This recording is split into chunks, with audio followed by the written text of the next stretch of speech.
आज हामी कक्षा 10 को च्याप्टर नम्बर 6 मा भएको electricity and magnetism chapter full discuss गर्ने छौं। अनि यो च्याप्टरमा इन्क्लुड भएको टपिकहरु चाहिँ यो हो है, इफेक्ट्स अफ करेन्ट इलेक्ट्रिसिटी पढ्नु पर्छ। त्यसमा हाम्रो के छ, चारटा इफेक्ट्सहरु छ, heating effect, lighting effect, magnetic effect and chemical effect. यो भित्र पनि हल्का सब टपिकहरु छ, त्यसको बारेमा फुल डिस्कस गर्ने छौं। अनि फाइनली हामी दुईटा टपिक अरु पावर कन्जम्पसन, त्यो हामी भन्छौं नि घरमा यति युनिट बिल उठो, यति पैसा उठो, त्यो कसरी उठ्छ, कसरी क्याल्कुलेट हुन्छ भन्ने कुरा हामी यहाँ डिस्कस गर्छौं। अनि लास्टमा हामी ट्रान्सफर्मरको बारेमा फुल्ली डिस्कस गर्छौं। अनि यो होल च्याप्टर नै के हुन्छ, कभर हुन्छ। अब हाम्रो सुरुको टपिक छ के, हिटिङ इफेक्ट अफ करेन्ट। क्या करेन्ट को हिटिङ इफेक्ट भनेको के हो, सुरुमा त्यो बुझ्नु पर्यो। यो कुरा चाहिँ पत्ता लगाएका थिए सुरुमा साइन्टिस्ट जेम्स जुलले है। कुनै पनि हाई रेजिस्टेन्स भएको रेजिस्टरमा चाहिँ हामीले इलेक्ट्रिसिटीलाई पास गरायौं भने के हुन्छ रे, त्यहाँ हिट प्रोड्युस हुन्छ। कुनै पनि वायर अथवा कुनै पनि एउटा डिभाइसमा, कुनै पनि एउटा रेजिस्टरमा भनौं, त्यहाँनेर हामीले इलेक्ट्रिसिटीलाई पास गराइदियौं भने त्यहाँनेर हिट प्रोड्युस हुँदो रहेछ। यो फेनोमेनालाई नै हामी के भन्छौं, हिटिङ इफेक्ट अफ करेन्ट अथवा हिटिङ इफेक्ट अफ इलेक्ट्रिसिटी भन्छौं। कुनै पनि रेजिस्टरमा करेन्ट इलेक्ट्रिसिटी पठाउँदाखेरि त्यहाँ प्रोड्युस हुन्छ के, हिट। त्यो फेनोमेनालाई नै हामी के भन्छौं, हामी हिटिङ इफेक्ट अफ करेन्ट भन्छौं। यो चाहिँ साइन्टिस्ट जेम्स जुलले इन्भेस्टिगेट गरेका थिए अथवा पहिलो चोटी पत्ता लगाएका थिए। यो भनेको के हो भने, कुनै पनि एउटा तपाईले रेजिस्टर लिनुभयो, मानौ कि यो रेजिस्टर हो, यो रेजिस्टरमा तपाईले पठाउनु भयो इलेक्ट्रिसिटीलाई है, एकातिर यसरी जोड दिनुभयो भने इलेक्ट्रिसिटीसँग के हुन्छ भने यो रेजिस्टरमा हिट प्रोड्युस हुन्छ, यो तातिन्छ नि त। यो तातिनुलाई नै के भन्छौं, हामी हिटिङ इफेक्ट भन्छौं। अब यो वायरमा अथवा यो रेजिस्टरमा कति हिट प्रोड्युस हुन्छ त, कति हिट प्रोड्युस हुन्छ भने H = I²RT भन्छौं। क्या हामी H भनेको के हो, heat produce in a resistor, यो चाहिँ कति हिट प्रोड्युस भएको छ। अनि I भनेको हामीले कति करेन्ट सप्लाई गरेको छ, त्यसको स्क्वायर इन्टु यसको रेजिस्टेन्स। यो रेजिस्टरको रेजिस्टेन्स कति ओहम होला, 10 ओहम होला, 20 ओहम होला, 30 ओहम होला, त्यो यहाँनेर R को भ्यालु हो। अनि T भनेको कति समयसम्म हामीले के पठाउने, इलेक्ट्रिसिटी पठाउने, यो भनेको टाइम, कति लामो समयसम्म हामी करेन्ट इलेक्ट्रिसिटीलाई पठाउने यो रेजिस्टरमा भन्ने के हो, टाइम T हो। भनेपछि कति हिट प्रोड्युस हुन्छ भने यो रेजिस्टरमा H = I²RT प्रोड्युस हुन्छ, हिट प्रोड्युस हुन्छ। अब हाम्रो अर्को कुरा के छ भने, हिट प्रोड्युस गर्नको लागि के चाहिन्छ भने हामीसँग रेजिस्टर चाहिन्छ, यो रेजिस्टर चाहिन्छ। अब कुनै पनि हिटिङ डिभाइसेसमा हामीलाई के जोडेको हुन्छ भने त्यहाँ रेजिस्टर जोडेको हुन्छ तताउनको निम्ति है। त्यो जुन रेजिस्टर जोडेको हुन्छ यो, त्यो रेजिस्टरलाई भन्छौं हामी हिटिङ इलिमेन्ट है। यो सेकेन्ड नम्बरमा के छ भने हिटिङ इलिमेन्ट छ। Heating element, the resistor which converts electrical energy into heat energy is called heating element है त। यो रेजिस्टरको नाम के हो, हिटिङ इलिमेन्ट हो। अनि म्याक्सिमम केसमा चाहिँ हाम्रो यो हिटिङ इलिमेन्ट जुन छ, यो हिटिङ इलिमेन्ट चाहिँ नाइक्रोम वायरको बनाएको हुन्छ, which is nichrome wire. It is the example of के, हिटिङ इलिमेन्ट नाइक्रोम वायरको बनाएको हुन्छ। यो नाइक्रोम वायर भनेको के हो, इट इज एन एलोए। यो एउटा एलोए हो, के मिसिएको, निकेल र क्रोमियम। निकेल 60%, क्रोमियम 40% मिसाएर बनाएको जुन वायर हुन्छ, जुन एउटा कन्डक्टर हुन्छ, त्यो भनेको के हो, नाइक्रोम हो। नाइक्रोमलाई हामी म्याक्सिमम हिटिङ इलिमेन्टको रूपमा युज गर्छौं, यो नाइक्रोमको वायरलाई, किनकि यसको एकदमै हाई मेल्टिङ पोइन्ट हुन्छ। यसलाई मेल्ट हुनको लागि एकदमै हाई टेम्परेचर चाहिन्छ, so it can easily produce heating effect है त। अनि के हुन्छ भने यो नाइक्रोम वायर चाहिँ अक्सिजनसँग त्यति हतपति रियाक्ट गर्दैन। अक्सिजनसँग रियाक्ट नगरेपछि अक्सिडेसन प्रोसेस हुँदैन। अनि के हुँदैन भने त्यहाँ ब्लास्ट हुने, पड्किने सम्भावना एकदम कम्ती हुन्छ। क्या 900 डिग्री सेल्सियस सम्म त यसले अक्सिजनसँग के रियाक्ट नै गर्दैन है। एबोभ 900 डिग्री सेल्सियस चाहिँ यसले अलिअलि रियाक्ट गर्न चाहिँ गर्छ, बट 900 डिग्री सेल्सियस सम्म चाहिँ यसले अक्सिजनसँग रियाक्ट गर्न सक्दैन। दैट्स व्हाई यो नाइक्रोम वायरलाई चाहिँ हिटिङ इलिमेन्टको रूपमा हिटिङ डिभाइसेसमा युज गरेको हुन्छ है त। अब यो हिटिङ डिभाइसेस भनेको चाहिँ के हो, हिटिङ डिभाइसेस भनेको devices which converts electrical energy into heat energy. Electrical एनर्जीलाई हिट एनर्जीमा कन्भर्ट गर्ने जुन डिभाइसेसहरु छ त्यसलाई भन्छौं हामी के, हिटिङ डिभाइसेस। अनि यो हिटिङ डिभाइसेस भित्र चाहिँ के युज गरेको हुन्छ, हिटिङ इलिमेन्ट युज गरेको हुन्छ, हिट निकाल्नको लागि, हिट जेनेरेट गर्नको लागि। अब हिटिङ डिभाइसेसहरु के हो त, हामी घरभित्र अहिले जाडो मौसम छ हो, घरभित्र के गर्छौं भने हामी रुम हिटर युज गर्छौं है। That room heater is the what, heating device. सुरुमा यहाँ एक्जाम्पलमा पनि लेखेको छ, रुम हिटर भनेको के हो, यो हिटिङ डिभाइसेसको एउटा एक्जाम्पल हो। अर्को के आइरन, हामी प्रेसिङ आइरन हुन्छ नि आइरन, अर्को ओभन, अर्को गिजर, इलेक्ट्रिक केटल, यिनीहरू भनेको के हो हिट प्रोड्युस गर्ने डिभाइसेसहरू हो। अनि यो डिभाइसेसहरू भित्र चाहिँ हिट प्रोड्युस गर्नको लागि एउटा रेजिस्टर युज गरेको हुन्छ। That resistor is known as the heating element. Maximum केसमा के नाइक्रोम वायर युज गरेको हुन्छ जुन चाहिँ एलओए हो, निकेल 60%, क्रोमियम 40% है त। यो नै हो हाम्रो heating effect of current electricity अथवा हिटिङ इफेक्ट अफ इलेक्ट्रिसिटी। हाम्रो सेकेन्ड इफेक्ट अफ करेन्ट इलेक्ट्रिसिटीमा छ लाइटिङ इफेक्ट है। लाइटिङ इफेक्ट भनेको के हो भने the phenomena of production of light by using के current electricity is called lighting effect of current electricity. Current electricity use गरेर अथवा इलेक्ट्रिसिटीलाई अथवा करेन्टलाई युज गरेर जब हामी लाइट प्रोड्युस गर्छौं त्यसलाई के भन्छौं हामी लाइटिङ इफेक्ट। हामी के गर्छौं स्विच दबाउँदाखेरि बत्ती बल्छ नि हो, त्यो के भएको भने इलेक्ट्रिकल एनर्जी चाहिँ केमा कन्भर्ट भएको लाइट एनर्जीमा कन्भर्ट भएको। यसरी इलेक्ट्रिकल एनर्जीलाई लाइट एनर्जीमा कन्भर्ट गर्ने डिभाइसेसहरुलाई हामी के भन्छौं लाइटिङ डिभाइसेस भन्छौं है त। लाइटिङ डिभाइसेसको एक्जाम्पलहरु के छ, एउटा फिलामेन्ट ल्याम्प छ, अर्को फ्लोरिसेन्ट ल्याम्प छ। हामीले क्लास 10 मा पढ्नु पर्ने चाहिँ यो दुईटा ल्याम्पको बारेमा पनि पढ्नु पर्छ है त। यो एक्जाम्पललाई पनि हामीले फुल्ली डिस्कस गर्नुपर्ने हुन्छ। यो फिलामेन्ट ल्याम्प र फ्लोरिसेन्ट ल्याम्प भनेको चाहिँ के हो भने करेन्ट इलेक्ट्रिसिटीलाई युज गरेर लाइट एनर्जी प्रोड्युस गर्ने डिभाइसेसहरु हो यिनीहरु है। यिनीहरुलाई हामी के पनि भन्छौं लाइटिङ डिभाइसेस पनि भन्छौं। हाम्रो लाइटिङ डिभाइसेसमा फर्स्ट एक्जाम्पल के थियो भने फिलामेन्ट ल्याम्प थियो। फिलामेन्ट ल्याम्प भनेको कस्तो किसिमको ल्याम्प भने तपाईले नर्मली डेली लाइफमा पनि देखिराख्नु भएको छ, त्यो ल्याम्प जसमा ग्लास युज गरेको हुन्छ नि, ग्लासको कभर हुन्छ, यस्तो किसिमको स्ट्रक्चर भएको जुन ल्याम्प हुन्छ त्यसलाई भन्छ फिलामेन्ट ल्याम्प। यो भित्र चाहिँ के युज गरेको हुन्छ, यसको वर्किङ कस्तो हुन्छ, यसले कसरी काम गर्छ भनेर हामी कक्षा 10 मा यहाँनेर पढ्छौं है त। अब यो भयो सामान्य स्ट्रक्चर भयो है के को फिलामेन्ट ल्याम्पको, जसमा एउटा के छ बाहिरपट्टि ग्लासको कभर छ है। यहाँनेर दुईटा टर्मिनल प्रोभाइड गरेको छ। यो केमा युज कनेक्ट गर्नको लागि हामीले प्लगमा कनेक्ट गर्नको लागि दुईटा टर्मिनल छ, एकातिर एउटा पोजिटिभ अर्कोतिर एउटा नेगेटिभ भनेर बुझ्न पनि सक्यो। टर्मिनल भनेपछि यहाँबाट दुईटा तार निकालेर लगेर जोड्ने हो है त। अब यहाँदेखि करेन्ट आइसकेपछि के हुन्छ भने करेन्ट यो सपोर्टिङ वायर लेखेको छ यहाँ दुईटा है, यो टर्मिनलसँग के हुन्छ कनेक्टेड हुन्छ। यो टर्मिनलसँग यो वायर कनेक्टेड छ, अर्को टर्मिनलसँग यो वायर कनेक्टेड छ भनेपछि यो वायर पनि के हुनु पर्यो कन्डक्टर हुनु पर्यो। यो वायरले पनि इलेक्ट्रिसिटीलाई कन्डक्ट गर्नु पर्यो। अब यो दुईटा वायर यसरी गएको छ यो केबाट टर्मिनलबाट, अनि यसमा के जोडेको छ भने माथिपट्टि एट द टप के जोडेको छ भने एउटा वायर जोडेको छ व्हिच इज हिटिङ एलिमेन्ट है त। यहाँ हिटिङ एलिमेन्ट जोडेको छ। यो बल्ब भित्रको यो हिटिङ एलिमेन्ट भनेको के हो भन्दाखेरि टंगस्टेन वायर हो है। यसलाई हामी नर्मली फिलामेन्ट पनि भन्छौं। यो जुन हिटिङ एलिमेन्ट छ यसलाई फिलामेन्ट पनि भन्छौं अथवा यसलाई टंगस्टेन पनि भन्न सकिन्छ। टंगस्टेन एलिमेन्ट यहाँ युज गरेको हुन्छ है त। जब यहाँदेखि करेन्ट इलेक्ट्रिसिटी जान्छ यो त हिटिङ एलिमेन्ट हो। हिटिङ एलिमेन्ट हुनेबित्तिकै के हुन्छ यो तातिन्छ क्या, यो एकदमै तातिन्छ। यो एकदमै तातेपछि के हुन्छ यो रातो हुन्छ। यो रातो भएपछि रातो लाइट यसले के गर्छ इमिट गर्छ हो, यो ग्लो गर्छ। अब हो यसरी चाहिँ हामीले सुरुमा इलेक्ट्रिकल एनर्जीलाई हिट एनर्जीमा कन्भर्ट गर्छौं, अनि आफ्टर दैट त्यो हिटिङ इफेक्टबाट के हुन्छ भने रातो रेडिएसन निस्किन्छ हो। त्यो रेड रेडिएसन चाहिँ अब हामी लाइटको रूपमा देख्छौं है त, जसले चाहिँ के गर्छ भने इन्भाइरोमेन्टलाई भिजिबल बनाउँछ त्यो रेड लाइटले हो। यो भयो सामान्य तरिका काम गर्ने तरिका के को फिलामेन्ट ल्याम्पको। अनि यो ग्लास भित्र हामीले इनर्ट ग्यासलाई फिल गरेको हुन्छ।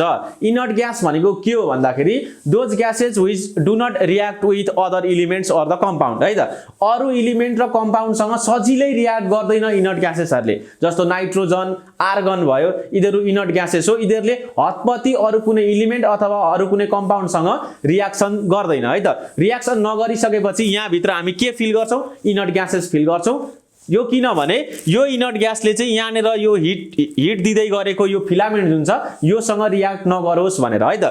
अक्सिजनहरु राख्यो भने त के हुन्छ भने अक्सिजन ग्यास फिल गयो भने त यहाँनेर के गर्छ भने यो फिलामेन्टले अक्सिजनसँग के गर्छ रियाक्ट गर्छ। अक्सिजनसँग रियाक्ट गरिसकेपछि त्यहाँनेर के हुन्छ भने अक्सिडेसन हुन्छ, ब्लास्ट हुने सम्भावना हुन्छ है त। अब के छ भने यहाँ कुरा यहाँनेर जुन इनर्ट ग्यास युज गरेको छ N2 र आर्गन, N2 अथवा आर्गन, नाइट्रोजन अथवा आर्गन, त्यसले चाहिँ फिलामेन्टसँग के गर्दैन रियाक्सन गर्दैन, सो ब्लास्ट हुनबाट जोगाउँछ। यति कुरा बुझ्नु पर्यो। अब सिम्पली हामीले टंगस्टेन अथवा फिलामेन्ट जुन युज गरेको छ अनि ल्याम्प बनाएको छ त्यसलाई के भन्छौं हामी फिलामेन्ट ल्याम्प भन्छौं। यसको डेफिनेसन हेर्दाखेरि के हुन्छ भने an electric lamp in which filament is used to emit light is called filament lamp. Filament lamp भनेको कस्तो किसिमको ल्याम्प हो भने जसमा चाहिँ फिलामेन्ट युज गरेको हुन्छ and which is used to convert electrical energy into light energy. अनि यो फिलामेन्ट ल्याम्प भित्र के युज गरेको हुन्छ टंगस्टेन इज युज्ड यो किन युज गरिन्छ भने it has high melting point यो हत्तपत्त पग्लिदैन है जति तात्ते पनि पग्लिदैन किनकि यसको मेल्टिङ पोइन्ट नै कति छ 3400 डिग्री सेल्सियस छ अनि नर्मल्ली हामीले बल्ब भित्र जुन टंगस्टेन छ त्यसलाई कति डिग्री सेल्सियस सम्म हिट गर्छौं भने 2900 डिग्री सेल्सियस सम्म which is less than 3400 degree Celsius 3400 degree सेल्सियसमा पग्लिन्छ तर हामी नर्मल्ली बल्ब भित्र कति डिग्री सेल्सियस सम्म 2900 डिग्री सेल्सियस सम्म हिट गर्छौं त्यसकारणले यो पग्लिने चान्स एकदमै कम्ती हुन्छ पग्लिदैन नै भनौं है त अब यो थर्ड नम्बरमा अघि भनेकै कुरा फिलामेन्ट ल्याम्प भित्र के इनर्ट ग्यासेसहरु युज गरेको हुन्छ नाइट्रोजन आर्गन किनकि यो इनर्ट हुन्छ यसले रियाक्सन गर्दैन अरु एलिमेन्ट अथवा कम्पाउन्डसँग सो अक्सिडेसन प्रोसेस हुँदैन अनि ब्लास्ट हुनबाट जोगिन्छ है त अब अर्को के छ भने लास्टमा it converts 10% of electrical energy into के लाइट एनर्जी यसले के गर्छ भने हामीले दिएको इलेक्ट्रिकल एनर्जी 100% हो भने त्यसबाट 10% मात्रै लाइटमा कन्भर्ट गर्छ अरु 90% भनेको हिट एनर्जीमा कन्भर्ट गर्छ है त यसले एकैचोटी हिट एनर्जी र लाइट एनर्जीमा कन्भर्ट गर्छ इलेक्ट्रिकल एनर्जीलाई सो 10% चाहिँ लाइटमा 90% चाहिँ हिट एनर्जीमा कन्भर्ट गर्छ सो यो फिलामेन्ट ल्याम्प भनेको लेस इफिसिएन्ट के हो हाम्रो लाइटिङ डिभाइस हो है त अब अर्को एक्जाम्पल के छ भने लाइटिङ डिभाइसको अर्को छ फ्लोरिसेन्ट ल्याम्प है त फिलामेन्ट ल्याम्प पछि के छ भने फ्लोरिसेन्ट ल्याम्पको बारेमा हामीले पढ्नु पर्ने हुन्छ फ्लोरिसेन्ट ल्याम्प भनेको कस्तो भने ट्युब लाइट क्या यस्तो लामो किसिमको एउटा ट्युब लाइट हुन्छ नि त्यसलाई भन्छौं हामी फ्लोरिसेन्ट ल्याम्प है त त्यसले कसरी काम गर्छ त्यसमा के युज गरेको हुन्छ भनेर अब यहाँ हामी पढ्छौं यो भयो के ग्लास ट्युब है यो ग्लास ट्युब हो लामो ग्लास ट्युब त्यहाँबाट एउटा एन्डबाट र अर्को एन्डबाट इलेक्ट्रोन निकालेको हुन्छ त्यो इलेक्ट्रोड चाहिँ कहाँ जान्छ भने एसी को सोर्समा जान्छ यो के हो सोर्स हो एसी सोर्स यो हामीले जहाँ दुईटा तार लगेर जोड्छौं नि त्यो भनेको के हो एसी सोर्स हो है त त्यो तार लगेर यहाँ जोडेको हुन्छ एकातिरको तार यहाँ आउँछ अर्कोतिरको तार चोकको थ्रुबाट कहाँ जान्छ एसी सोर्समा जान्छ अनि यो के हुन्छ कनेक्टेड हुन्छ अब यो इलेक्ट्रोडबाट मुनिपट्टिबाट स्टार्टरमा पनि लगेर जोडेको हुन्छ अब के हुन्छ भने यो एसी सोर्सबाट करेन्ट आउँछ एसी सोर्सबाट यताबाट करेन्ट आयो यताबाट पनि के आयो करेन्ट आयो एसी सोर्सबाट करेन्ट आइसकेपछि के हुन्छ भने एउटा नेगेटिभ हुन्छ एउटा के हुन्छ पोजिटिभ हुन्छ पोजिटिभ तिर जोडेकोलाई हामी के भन्छौं एनोड भन्छौं नेगेटिभ तिर जोडेकोलाई के भन्छौं क्याथोड भन्छौं अब क्याथोड तिरबाट एकदमै धेरै इलेक्ट्रिसिटी पास भयो भने क्याथोड तिरबाट के हुन्छ भने इलेक्ट्रोनहरु इमिट हुन्छ इलेक्ट्रोनहरु निस्किन्छ मानौ कि यो क्याथोड भयो भने यहाँबाट इलेक्ट्रोनहरु निस्किन्छ इलेक्ट्रोनहरु निस्केर कतातिर कुद्छ एनोड तिर कुद्छ पोजिटिभ तिर कुद्छ अब यो निस्केको जुन इलेक्ट्रोन छ यहाँ भित्र मर्करीको भ्यापर हालेको हुन्छ त्यो ट्युब भित्र के फिल गरेको हुन्छ भने मर्करीको भ्यापर हुन्छ यो इलेक्ट्रोनहरु यो मर्करीको एटमसँग है त के हुन्छ स्ट्राइक गर्छ कोलाइड गर्छ क्या ठोकिन्छ ठोकिसकेपछि के हुन्छ भने इलेक्ट्रोनको मोसन इलेक्ट्रोनको भेलोसिटी घट्छ जब कुनै पनि हाई स्पिडमा कुदिरहेको सब एटोमिक पार्टिकल्स अथवा पार्टिकल्सहरुको चाहिँ भेलोसिटी घट्यो भने के हुन्छ भने त्यहाँबाट रेडिएसन निस्किन्छ जब इलेक्ट्रोनहरु मर्करी भ्यापरको एटमसँग स्ट्राइक गर्छ कोलिजन हुन्छ तब इलेक्ट्रोनको स्पिड घट्छ इलेक्ट्रोनको स्पिड घटिसकेपछि त्यहाँबाट एउटा अल्ट्राभायोलेट रेडिएसन निस्किन्छ अल्ट्राभायोलेट रेजहरु निस्किन्छ यो मर्करी भ्यापरसँग ठोकिसकेपछि अब यो ग्लास ट्युबको इनर सर्फेसमा के गरेको हुन्छ भने फ्लोरिसेन्ट पाउडरले कोटिङ गरेको हुन्छ त्यो ग्लास ट्युबको त्यो भित्रको इनर सर्फेसमा के गरेको हुन्छ भने फ्लोरिसेन्ट पाउडरले कोटिङ गरेको हुन्छ अब अल्ट्राभायोलेट रेडिएसनहरु त्यो फ्लोरिसेन्ट पाउडरमा ठोकिसकेपछि अथवा फ्लोरिसेन्ट पाउडरमा स्ट्राइक गरिसकेपछि के हुन्छ भने फ्लोरिसेन्ट पाउडरको कलर कस्तो हुन्छ भने व्हाइट हुन्छ क्या अब अल्ट्राभायोलेट रेडिएसनलाई फ्लोरिसेन्ट पाउडरले के गर्छ भने भिजिबल लाइटमा कन्भर्ट गर्दिन्छ व्हाइट लाइटमा कन्भर्ट गर्दिन्छ अनि कुन लाइट बाहिर निस्किन्छ व्हाइट लाइट बाहिर निस्किन्छ यानी कि भिजिबल लाइट बाहिर निस्किन्छ यसरी फ्लोरिसेन्ट ल्याम्पले काम गर्ने हो अब फिलामेन्ट ल्याम्प र फ्लोरिसेन्ट ल्याम्पमा के चाहिँ भिन्नता छ भने फ्लोरिसेन्ट ल्याम्पले के गर्छ भने it converts 30% of electrical energy into light energy अगाडि फिलामेन्टले 10% मात्रै गर्थ्यो अब यसले कति गर्ने हो 30% गर्ने हो and remaining 70% it converts into heat energy है त यो भयो डिफरेन्सेस के को फिलामेन्ट र फ्लोरिसेन्ट ल्याम्पको अब हामी अर्को इफेक्ट पढ्छौं म्याग्नेटिक इफेक्ट है त म्याग्नेटिक इफेक्ट भनेको के हो भने कुनै पनि एउटा वायरमा है कुनै पनि एउटा कन्डक्टरमा तपाईले इलेक्ट्रिसिटीलाई पास गराउनु हो भने त्यो वायरको वरिपरि के हुन्छ म्याग्नेटिक फिल्ड क्रिएट हुन्छ आफै है त जुनसुकै वायर लिनु, जुनसुकै वायरमा तपाईले इलेक्ट्रिसिटी पठाउनु है, त्यो वायरको वरिपरि म्याग्नेटिक फिल्ड अटोमेटिकली के हुन्छ क्रिएट हुन्छ। यो जुन इफेक्ट छ इलेक्ट्रिसिटीको यसलाई भन्छौँ हामी म्याग्नेटिक इफेक्ट है त। अब म्याग्नेटिक इफेक्ट अफ इलेक्ट्रिसिटीलाई युज गरेर कसरी म्याग्नेटहरु बनाइन्छ हामी डिस्कस गर्छौं। फर्स्टमा चाहिँ सामान्य एउटा एक्जाम्पल छ इलेक्ट्रोम्याग्नेटको। इलेक्ट्रोम्याग्नेट भनेको के हो भने इलेक्ट्रिसिटीलाई युज गरेर म्याग्नेटिक एनर्जी अथवा म्याग्नेटिक फिल्ड हामी क्रिएट गर्छौं है त। अब यो इलेक्ट्रोम्याग्नेटमा सिम्पल के छ भने एउटा ब्याट्री छ, ब्याट्रीको दुईटा टर्मिनल पोजिटिभ र नेगेटिभबाट दुईटा वायर गएको छ है। एउटा हामीले के लिएको छौं भने सफ्ट आइरन नेल लिएको छौं, एउटा आइरनको एउटा नेल छ, त्यसको वरिपरि यो तारलाई यसरी बेरेको छौं हामीले है। यो जुन तार लगेको छ यसलाई वरिपरि बेरेको छौं। यो बेरेर हामीले स्प्रिङ लाइक स्ट्रक्चर बनाउँछौं तारकै है त। तारलाई नै यसको वरिपरि तारलाई यसरी बेर्नु हो भने के हुन्छ भने तारको के हुन्छ स्प्रिङ लाइक स्ट्रक्चर बन्छ, तार नै हो त्यो स्प्रिङ लाइक स्ट्रक्चरलाई के भन्छौं हामी सोलेनोइड भन्छौं है त। त्यसलाई के भन्छौं हामी सोलेनोइड भन्छौं। यो जुन वरिपरि जुन घुमाएको छौं नि हामीले यसलाई के भन्छौं हामी सोलेनोइड भन्छौं। यो सोलेनोइड भित्र के हाल्ने सफ्ट आइरन नेललाई हाल्ने अथवा आइरन नेलले वरिपरि हामी सोलेनोइड बनाउने अनि इलेक्ट्रिसिटीलाई पास गराउने क्या। इलेक्ट्रिसिटीलाई पास गराइसकेपछि के हुन्छ भने यो आइरन नेल आफै के गर्छ म्याग्नेटको जस्तो काम गर्छ। अब यो आइरन नेल के भयो म्याग्नेट भयो। त्यो कस्तो किसिमको म्याग्नेट भयो टेम्पोररी म्याग्नेट भयो, केही समयको लागि मात्रै भनेको जबसम्म हामी इलेक्ट्रिसिटी पठाउँछौं तबसम्म यो आइरन नेलले के गर्छ म्याग्नेटको जस्तो काम गर्छ। त्यही भएर यसलाई के भनेको हामीले इलेक्ट्रोम्याग्नेट भनेको। अब तपाईले इलेक्ट्रिसिटी पास गराउनु भयो, यो टुप्पोमा केही अरु आइरनका पिनहरु लगेर टसाउनु भने टाँसिन्छ है त। अब म्याग्नेटिक मेटेरियललाई यसको छेउमा लगेर राख्दिनु भने टाँसिन्छ, एट्र्याक्ट गर्छ। यसको मिनिङ के हो भने अब यो आइरनको नेल के भयो भने म्याग्नेट भयो। यो इफेक्ट नै के हो म्याग्नेटिक इफेक्ट हो। अनि यो जुन सफ्ट आइरन नेललाई हामीले म्याग्नेट बनाएको छौं यसलाई भन्छौं हामी इलेक्ट्रोम्याग्नेट। भर्खरै हामीले के पढ्यौं भने करेन्ट इलेक्ट्रिसिटीलाई चाहिँ म्याग्नेटिक फिल्डमा कन्भर्ट गर्न सकिदो रहेछ है त। म्याग्नेटिक फिल्ड क्रिएट हुँदो रहेछ कुनै पनि वायरमा चाहिँ इलेक्ट्रिसिटी पास गरायो भने। अब हामी के गर्छौं भने नेक्स्ट टपिकमा हामी म्याग्नेटिक फिल्डलाई युज गरेर इलेक्ट्रिसिटीलाई जेनेरेट गर्छौं क्या। इलेक्ट्रिसिटी प्रोड्युस गर्छौं म्याग्नेटिक फिल्डलाई युज गरेर। अब यसको लागि चाहिँ के गर्नुपर्छ भने दुईटा म्याग्नेटिक पोलहरु लिने, यतातिर नर्थ पोल यतातिर साउथ पोल लिने। जहिले पनि के हुन्छ भने म्याग्नेटिक लाइन अफ फोर्सेसहरु नर्थ पोलबाट साउथ पोलतिर जान्छ है त। नर्थ पोलबाट साउथ पोलतिर जान्छ। यो भयो के म्याग्नेटिक लाइन अफ फोर्सेसहरु। यसरी मैले एरो दिएर रिप्रेजेन्ट गरेको छ। यो अनि यो के हो म्याग्नेटिक लाइन अफ फोर्सेसहरु हो। यिनीहरु वास्तवमा यसरी आँखाले त देखिदैन, बट के देखाइदिएको भने नर्थ पोलबाट साउथ पोलतिर के हुँदैछ भने म्याग्नेटिक लाइन अफ फोर्सेसहरु पास भइरहेको छ है भनेर हामीले देखाएको हो फिगरमा है त। अब यसको बीचमा के राखेको छ भने एउटा कन्डक्टर राखेको छ। यो एउटा कन्डक्टर हो, रड वायर अथवा कन्डक्टर अथवा एउटा कुनै कोइल यहाँ बीचमा राख्न सक्छौं। अब सुरुमा नर्थ पोल र साउथ पोलको बीचमा हामीले के राख्दियौ एउटा कन्डक्टरलाई राख्दियौ। सुरुमा यो रेस्टमा छ, यो कन्डक्टर हल्लेको छैन अनि म्याग्नेट पनि केमा छ रेस्टमा छ भने यो कन्डक्टरमा इलेक्ट्रिसिटी प्रोड्युस हुँदैन। जब यो दुईटा म्याग्नेटिक पोल्सहरु दायाँ बायाँ यसरी हलिन्छ, यसरी है यसरी हलियो भने के भयो मोसनमा आयो भने यो कन्डक्टरमा इलेक्ट्रिसिटी जेनेरेट हुन्छ।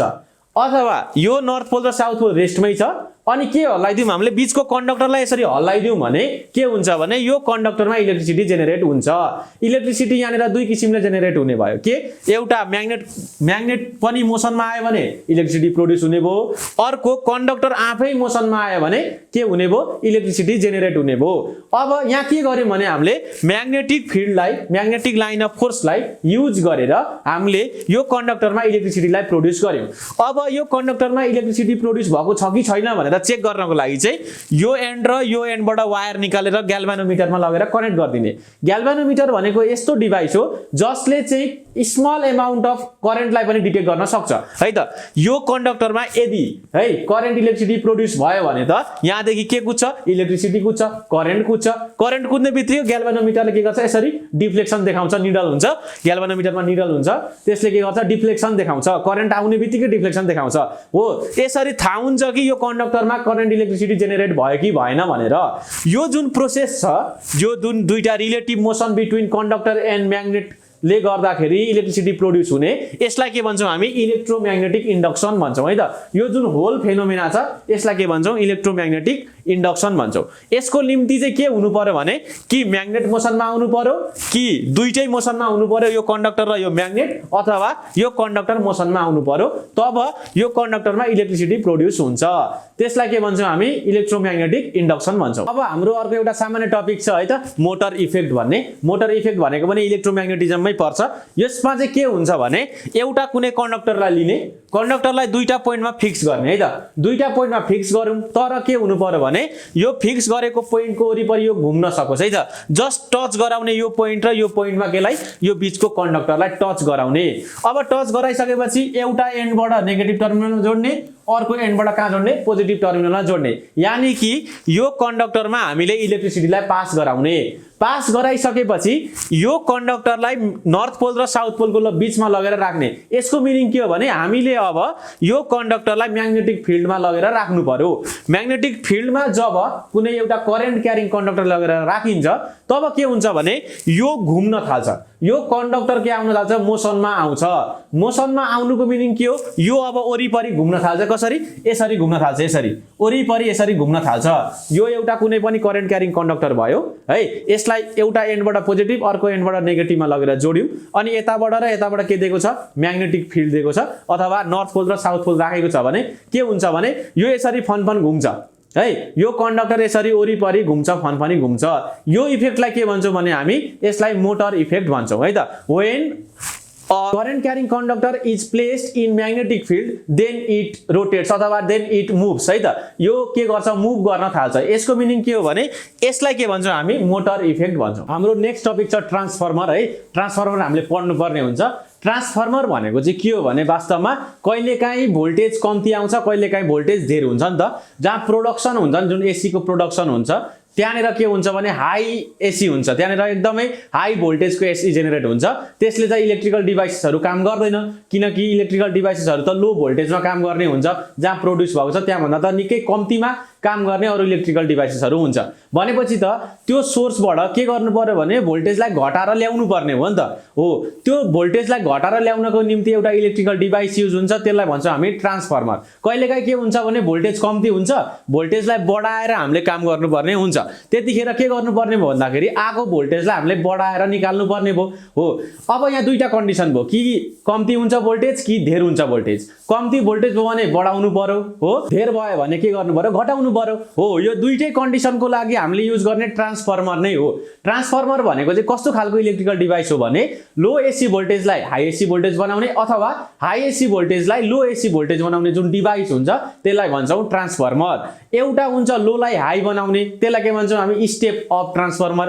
अर्को के हुन्छ भने हाईलाई लो बनाउने हुन्छ, त्यसलाई के भन्छौँ स्टेप डाउन ट्रान्सफर्मर भन्छौँ। यो भनेको टाइप्स अफ ट्रान्सफर्मर भइहाल्यो है त। अब स्ट्रक्चरको कुरा गरौँ, स्ट्रक्चर कस्तो किसिमको हुन्छ ट्रान्सफर्मरमा भने यहाँनिर हामीले बनाएको छ, यो एउटा ट्रान्सफर्मरको के फिगर हो। ट्रान्सफर्मरमा के गरेको हुन्छ भने यो हामीले दिने एसी सोर्स हो। यहाँनिर भोल्टेज कम्ती पनि हुन सक्छ, धेर पनि हुन सक्छ। यहाँबाट के जान्छ भने एसी सप्लाई जान्छ। यहाँनिर विन्डिङ्स बनाएको हुन्छ, यसरी तारलाई बेटारेर यहाँनिर एउटा विन्डिङ्स तयार गरेको हुन्छ सोलेनोइड जस्तो यसरी घुमाएर है। योलाई भन्छौँ हामी प्राइमरी कोइल। यतातिर घुमाएर बनाएको जुन कोइल छ यसलाई प्राइमरी कोइल भन्छौँ। यहाँबाट जुन भोल्टेज जान्छ त्यसलाई भन्छौँ हामी प्राइमरी भोल्टेज है। अब उतातिर यताबाट हामी लिने हो है, यता कम्ती छ भने यताबाट धेर बनाएर लिने, यता धेर छ भने यताबाट कम्ती बनाएर लिने। यतापट्टिको जुन विन्डिङ्स छ त्यसलाई भन्छ हामी सेकेन्डरी विन्डिङ्स है त। सेकेन्डरी विन्डिङ्स, यतापट्टिको प्राइमरी यतापट्टिको सेकेन्डरी। अब जुन भोल्टेज निस्किन्छ उतातिर त्यसलाई भन्छौँ हामी सेकेन्डरी भोल्टेज है त। अब यो ट्रान्सफर्मर केमा बेस भएर काम गर्छ भने प्रिन्सिपल अफ म्युचुअल इन्डक्सनमा यसले काम गर्ने हो है त। It is based on principle of mutual induction. यसमा हामीले ब्याट्री जोड्यौँ भने काम गर्दैन है त। यसलाई के चाहिन्छ एसी नै चाहिन्छ। डीसी जोड्दाखेरि ट्रान्सफर्मरले काम गर्दैन, किनकि डीसीमा म्युचुअल इन्डक्सन हुँदैन। म्युचुअल इन्डक्सन भने के भने यहाँनिर तपाईँले करेन्ट पठाउनु भयो, इलेक्ट्रिसिटी पठाउनु भयो भने अटोमेटिकल्ली यो सेकेन्डरी कोइलमा के हुन्छ भने इलेक्ट्रिसिटी जेनेरेट हुन्छ है, करेन्ट इन्ड्युस हुन्छ। यो दुईटा कोइल टच भएको हुँदैन, बट के हुन्छ भने म्याग्नेटिक फ्लक्स चेन्ज भएको कारणले गर्दा यहाँको भोल्टेज यहाँको करेन्ट यहाँनिर इन्ड्युस हुन्छ है त। अब के छ भने यो भयो transformer it is based on principle of mutual induction. अब यो ट्रान्सफर्मरमा एउटा के छ भने रिलेसनशिप छ। के को रिलेसनशिप भने प्राइमरी भोल्टेज र सेकेन्डरी भोल्टेज बीचको रेशियो र प्राइमरी कोइलमा भएको नम्बर अफ टर्न्स, यहाँनेर विन्डिङ्स कति चोटी घुमेको छ त्यसलाई भन्छौँ नम्बर अफ टर्न्स, यहाँ सेकेन्डरी कोइलमा कति चोटी घुमेको छ त्यसलाई भन्छौँ number of turns in secondary winding है त। अब यहाँको भोल्टेज र यहाँको भोल्टेजको रेशियो अनि यहाँको नम्बर अफ विन्डिङ्स र यहाँको नम्बर अफ विन्डिङ्सको के रेशियो, अथवा यहाँको नम्बर अफ टर्न्स र यहाँको नम्बर अफ टर्न्सको के रेशियो दो बराबर हुन्छ। के हुन्छ भने primary voltage divide by secondary voltage, यो भनेको भोल्टेजको रेशियो, र number of turns in the primary coil NP र number of turns in the secondary coil NS को रेशियो के हुन्छ बराबर हुन्छ। बीपी भनेको के हो, यहाँनेर हामीले सप्लाई गरेको भोल्टेज, भीएस भनेको के हो हामीले अब्टेन गरेको भोल्टेज यतातिर, अनि एनपी भनेको के हो नम्बर अफ टर्न्स, यहाँ कति चोटी घुमाएको छ प्राइमरी कोइलमा भनेको एनपी, अनि यहाँ सेकेन्डरी कोइलमा कति चोटी घुमाएको छ तार भनेको के हो एनएस हो। यो रेशियो के हुन्छ जहिले इक्वल हुन्छ ट्रान्सफर्मरको केसमा है। यति कुरा जान्नुपर्ने हुन्छ क्लास 10 मा ट्रान्सफर्मरको विषय। अब हाम्रो इलेक्ट्रिसिटी एन्ड म्याग्नेटिजमको लास्ट टपिक भनौँ, त्यो टपिक के हो भने पावर कन्जम्पसन अथवा इलेक्ट्रिसिटी बिल है त। अब हाम्रो घरमा इलेक्ट्रिसिटीको बिल आउँछ, त्यो बिल कसरी निर्धारण हुन्छ, त्यसलाई कसरी निर्धारण गर्छ विद्युत प्राधिकरणले भनेर हामी यहाँनिर डिस्कस गर्छौं। त्यो डिस्कस गर्नको लागि चाहिँ एउटा हामीले एक्जाम्पल लेखेको छ। यो एक्जाम्पल पढिसकेपछि एकदमै क्लियर हुन्छ है त कसरी इलेक्ट्रिसिटीको बिल क्याल्कुलेट हुँदो रहेछ घरमा भनेर है त। अब यहाँ एउटा एक्जाम्पल छ, कस्तो किसिमको एक्जाम्पल छ भने अ फ्याक्ट्री युजेस 300 ल्याम्प्स। एउटा कुनै फ्याक्ट्री छ, त्यहाँ कतिवटा बत्ती छ 300 वटा बत्ती छ है त। The lamps consume 60 watt each. एउटा बत्तीले 60 वाट इलेक्ट्रिसिटी के गर्छ कन्ज्युम गर्छ। वाट भनेको पावर है, 60 वाट पावर इलेक्ट्रिसिटी कन्ज्युम गर्छ। And lighted for 10 hours daily. अनि यो 300 वटा बत्ती चाहिँ एक दिनमा 10 घण्टा चल्छ अरे डेली है त। अनि के भनेको छ भने question find the cost of electricity for a month. एक महिनामा कति बिल उठ्छ इफ द 1 युनिट कस्ट ₹10। एक युनिटको पैसा 10 रुपियाँ हो भने कति पैसा तिर्नुपर्छ एक महिनामा भनेर यो क्वेशन छ है त। अब यसको लागि हामी सुरुमा इलेक्ट्रिसिटी कन्ज्युम निकाल्छौं अनि आफ्टर दैट कति पैसा उठ्छ निकाल्छौं है त।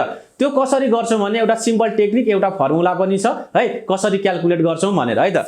यहाँनेर हियर यसको सोलुसनमा है नम्बर अफ ल्याम्प कति छ n = छ 300। हामीले जम्मा बत्ती चलाएको भनेको 300 वटा बत्ती चलाएको है त। नम्बर अफ ल्याम्प्स भनेको n = 300 भइहाल्यो। अनि अब अर्को के भनेछ भने the lamps consume 60 watt each. एउटा बत्तीले 60 वाट के गर्छ कन्ज्युम गर्छ भनेको पावर कन्ज्युम्ड क्यापिटल P = कति 60 वाट है। यहाँ वाटमा दिएको छ, हामीले यसलाई किलोवाटमा कन्भर्ट गर्नुपर्ने हुन्छ।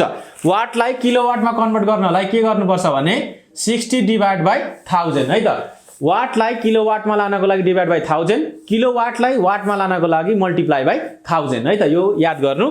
यो कति हुन्छ भने 0.06 किलोवाट हुने भयो है त। कति हुने भयो एउटा बत्तीले कन्ज्युम गरेको पावर भनेको 0.06 किलोवाट हुने भयो। अनि तपाईको टाइम क्यापिटल T = के हुने भयो भने 10 आवर्स डेली भनेको छ क्या। 10 आवर्स डेली एक दिनमा 10 घण्टा भनेपछि 30 दिनको हामीले क्याल्कुलेट गर्नुपर्ने छ। फर अ मन्थ भनेको छ कि छैन हो, फर अ मन्थ भनेको छ। एक दिनमा 10 घण्टा चल्छ भने एक महिनामा कति घण्टा चल्छ बत्ती? एक महिनामा चल्छ 10 × 30।